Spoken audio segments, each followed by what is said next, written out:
ನಮ್ಮ ಜನ ನಮ್ಮ MLA ಅಂತ ಏನ್ ನಂಬಿಕೆ ಇಟ್ಕೊಂಡಿದ್ದಾರೆ, ಆ ನಂಬಿಕೆ ಉಳಿಸ್ಕೊಳೋದ್ರಲ್ಲಿ ಇದು ತುಂಬಾ ಇಂಪಾರ್ಟೆಂಟ್. ಒಬ್ಬ ಸಾಮಾನ್ಯ ಮನುಷ್ಯ ಇವತ್ತು ಪ್ರತಿಯೊಬ್ಬ ಕೂಡ ವಾಟ್ಸಪ್, ಫೇಸ್ಬುಕ್, ಮೊಬೈಲ್ ಇರ್ತದೆ. MLA ಬೇಕು.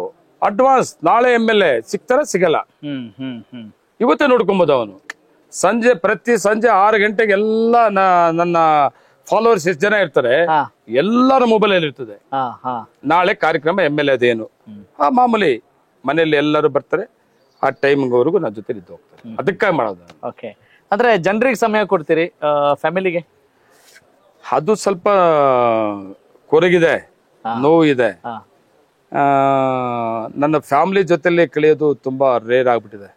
ಕಂಪ್ಲೇಂಟ್ ಕೊಡ್ತಿರ್ತಾರೆ ಅವರು. ಇಲ್ಲ ಪಾಪ ಅವ್ರು ಅರ್ಥ ಮಾಡ್ಕೊಂಡಿದ್ದಾರೆ. ನಮ್ಮ ಮನೇಲಿ ಯಾರು ಕೂಡ ನನ್ನ ಇದ್ ಮಾಡುದಿಲ್ಲ, ಸಹಕಾರ ಕೊಡ್ತಾರೆ. ಕಂಪ್ಲೇಂಟ್ಸ್ ಇಲ್ಲ. ನಮ್ಮ ಮನೆಯವರಂತೂ ಬಿಡ್ರಿ, ನಮ್ಮ ಅದೃಷ್ಟ ನಮ್ಮ ಶ್ರೀಮತಿಯವರು, ಮತ್ತೆ ನನ್ನ ತಮ್ಮ ಅವರು, ನನ್ನ ಮಕ್ಕಳಿಬ್ಬರು, ನನ್ನ ಸೊಸೆಗಳಿಬ್ಬರು, 6 ಜನ ಮೊಮ್ಮಕ್ಕಳು, ಆಮೇಲೆ ನನ್ನ ಅಕ್ಕ ತಂಗಿರು 6 ಜನ. ನಾವ್ 2 ಜನ ಗಂಡು ಮಕ್ಳಿದೀವಿ ನಾವು, ನನ್ನ ತಮ್ಮ ನಾನು. ನನಗೆ 6 ಜನ ಅಕ್ಕ ತಂಗಿದಿರ ಇದಾರೆ.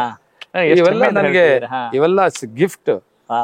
ಇವತ್ತೇನಾದ್ರೂ ನಾನು ಫಿಟ್ ಆಗಿದ್ದೀನಿ, ಇಷ್ಟೆಲ್ಲ ಜನ ಸಂಪರ್ಕ, ಅಷ್ಟು ಸಲ ಜನ ಸಂಪರ್ಕ ದಿವಸ ಸಿಕ್ಕೋದು ಮೆಂಟಲಿ ತುಂಬಾ ಕಷ್ಟ ಇದೆ.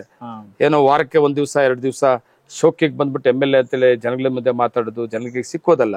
ಪ್ರತಿ ದಿವಸ ಜನಗಳ ಮಧ್ಯೆ ಒಂದಲ್ಲ ಒಂದೊಂದು ರೀತಿ ಜನ ಬರ್ತಾರೆ, ಒಂದಲ್ಲ ಒಂದೊಂದು ರೀತಿ ಪ್ರಾಬ್ಲಮ್ಸ್ ತಗೊಂಬರ್ತಾರೆ. ಅದ್ರ ಫೇಸ್ ಮಾಡೋದು ಬಾರಿ ಕಷ್ಟ ಇರ್ತದೆ. ಆ ಜನಕ್ಕೆ ತುಂಬಾ ನಂಬಿಕೆ ಅಂತ MLA ತೋದ ಪರಿಹಾರ ಸಿಗ್ತದೆ ಅಂತೇಳಿ ತುಂಬಾ ಹೊತ್ತು ಮಾತಾಡ್ಬೇಕು.